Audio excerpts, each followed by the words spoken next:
Cette fille possède un corps totalement immortel, mais les villageois la voyaient comme une malédiction. Ils voulaient la jeter vivante dans la lave pour la punir définitivement. Alors qu'elle avait perdu tout espoir, une ombre l'a sauvée in extremis, et ce sauveur n'était autre que le plus puissant seigneur démon de l'époque. Il refusait de laisser une telle beauté périr bêtement. Du coup, il lui a proposé de devenir sa servante. Ce qu'il ignorait, c'est que cette main tendue allait la sortir des ténèbres.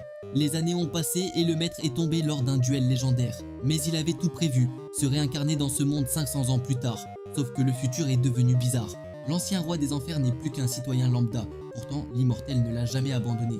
Même si elle gagne à peine de quoi survivre, elle lui prépare ses repas avec soin. Et quand il lui dit que c'est délicieux, elle sent que tous ses efforts payent. Après le petit-déj, il a demandé des nouvelles de son armée. Mais mauvaise nouvelle, ses troupes ont été décimées ou se cachent. Il a alors compris pourquoi il est si faible. Sa puissance dépendait uniquement de la peur qu'il inspirait. Mais après 5 siècles de silence radio, la légende du seigneur de la terreur a été oubliée. Impossible pour lui de récupérer sa force d'antan. Plus tard, elle l'emmène dans une boutique de vêtements automatisés. Il suffit de grimper sur la plateforme de scan et le système crée la tenue parfaite sur mesure. Mais quand elle a vu le prix s'afficher, elle a eu des sueurs froides. Elle allait proposer un truc soldé, mais son maître avait déjà flashé sur le modèle le plus cher.